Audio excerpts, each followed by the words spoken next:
नमस्कार। कभी सोचा है इतनी बड़ी बड़ी फैक्ट्रियां, समंदर के बीच में जो ऑयल रिग्स हैं, आखिर ये सब इतने सेफ कैसे रहते हैं?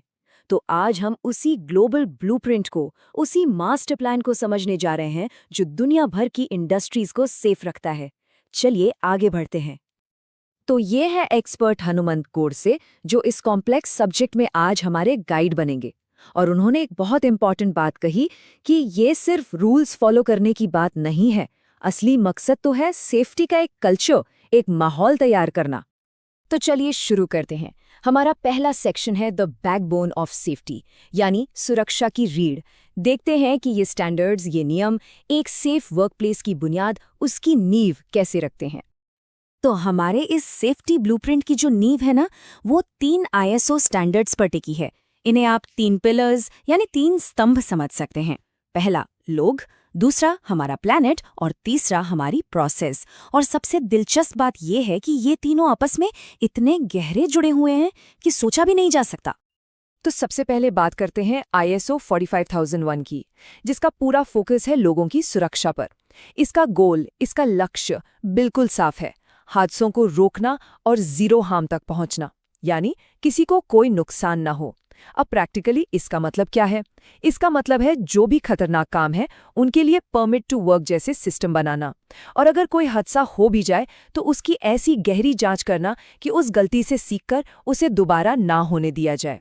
ओके, अब आते हैं दूसरे पिलर पर जो हमारे प्लैनेट को, हमारे ग्रह को बचाता है। ये है आईएसओ 14001। ये स्टैंडर्ड कंपनीज को उनकी एनवायरनमेंट से जुड़ी जिम्मेदारियों को अच्छे से निभाने में मदद करता है, चाहे वो वेस्ट मैनेजमेंट हो या एयर पोल्यूशन कंट्रोल। एग्जाम्पल के लिए, इस स्टैंडर्ड के तहत हवा में जो हार्मफुल केमिकल्स हैं उन्हें मॉनिटर करने के लिए सिस्टम लगाए जाते हैं, और जो भी हाजिडस वेस्ट है उसे ऐसी जगह स्टोर किया जाता है जहां वो बिल्कुल सेफ रहे। और हमारा तीसरा पिलर वो है प्रोसेस को परफेक्ट करना, आईएसओ 9001 के साथ। अब यहाँ एक सवाल उठता है कि क्वालिटी मैनेजमेंट का भला सेफ्टी से क्या लेना देना? तो जवाब है, बहुत गहरा रिश्ता है। देखिए, ये स्टैंडर्ड ये पक्का करता है कि सारे काम करने के तरीके यानी प्रोसेसेस बिल्कुल स्टैंडर्डाइज्ड हो और सब कुछ लिखा हुआ हो। इसे ऐसे समझिए, जब एक मशीन को सेफली बंद करने का एलओटी यानी लॉकआउट टैगआउट का पूरा प्रोसेस साफ साफ लिखा होगा ना, तो अच्छी क्वालिटी का मतलब ही सेफ क्वालिटी बन जाता है। तो ठीक है, हमारी ब्लूप्रिंट की नींव तो तैयार हो गई। अब चलिए इसकी अगली लेयर पर चलते हैं। अब हम बात करेंगे उन स्पेशल फ्रेमवर्क्स की जो खास तौर पर उन इंडस्ट्रीज के लिए बने हैं जहां रिस्क यानी खतरा बहुत ही ज्यादा होता है। यहाँ स्क्रीन पर 3 बड़े हाई रिस्क स्टैंडर्ड्स का एक छोटा सा कंपैरिजन देखा जा सकता है। एक तरफ है ओशा, जिसका फोकस यूएस में लीगल कंप्लायंस पर है। फिर है एनएफपीए, जो फायर सेफ्टी के मामले में समझ लीजिए ग्लोबल अथॉरिटी है। और आखिर में ऑफशोर ऑयल और गैस जैसी सुपर हाई रिस्क इंडस्ट्री के लिए है एपीआरपी 75, जिसका पूरा ध्यान प्रोसेस सेफ्टी पर रहता है। चले ओशा को थोड़ा और करीब से देखते हैं। देखिए, भले ही ये एक अमेरिकन सिस्टम है, लेकिन इसके जो प्रिंसिपल्स हैं, जो सिद्धांत हैं, वो पूरी दुनिया में फॉलो किए जाते हैं। इसमें हैजर्ड कम्युनिकेशन जैसी ज़रूरी चीज़ें आती हैं, मतलब केमिकल्स पर साफ साफ लेबल लगाना। इसमें लोटो स्टैंडर्ड भी है। और इसे लागू कैसे किया जाता है? प्रैक्टिकल ट्रेनिंग देकर और मशीनों की गार्डिंग की रेगुलर चेकिंग करके। और जब बात आती है फायर सेफ्टी की, तो बस एक ही नाम है, एनएफपीए।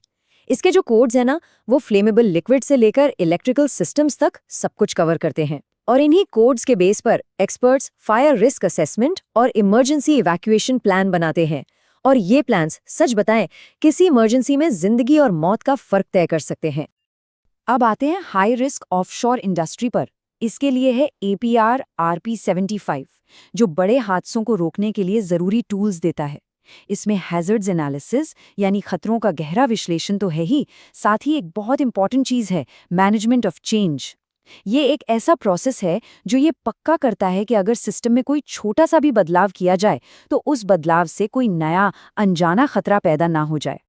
ओके, अब हम अपने ब्लूप्रिंट के एक बहुत ही स्ट्रेटेजिक, एक बहुत ही महत्वपूर्ण लेवल पर आ गए हैं। यहाँ पर फोकस सिर्फ हादसे होने के बाद रिएक्ट करने पर नहीं है। यहाँ बात है प्रोएक्टिवली, यानी पहले से ही रिस्क को मैनेज करने की, और इसमें वर्कर्स को शामिल करने की।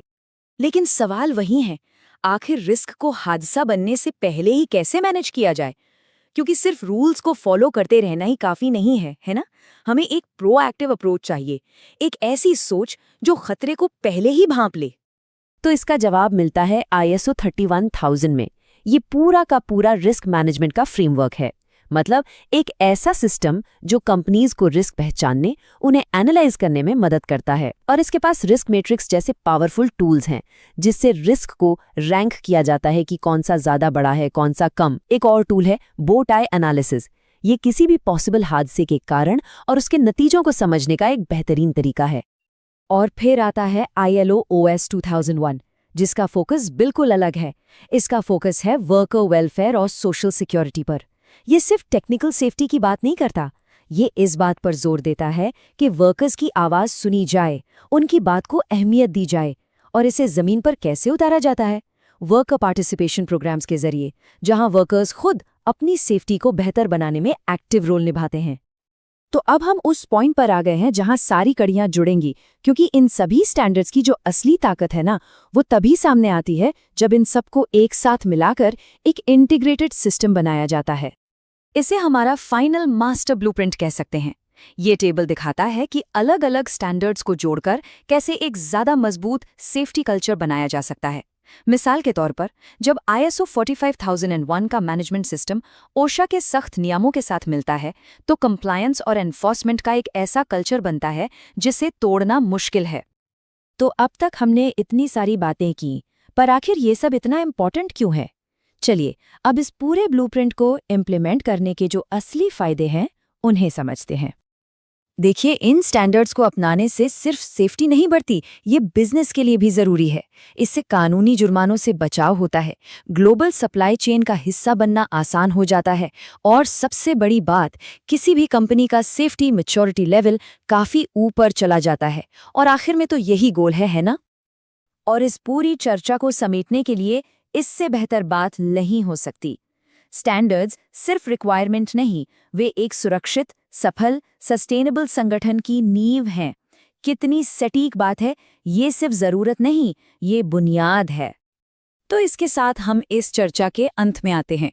उम्मीद है इंटरनेशनल HSE स्टैंडर्ड्स की दुनिया की एक बेहतर समझ मिली होगी। इस गहरी जानकारी के लिए हम एक्सपर्ट हनुमंत गोडसे का शुक्रिया अदा करते हैं। और उनके ही शब्दों में, सुरक्षित रहें, जागरूक रहें और जीरो हार्म की दिशा में आगे बढ़ते रहें।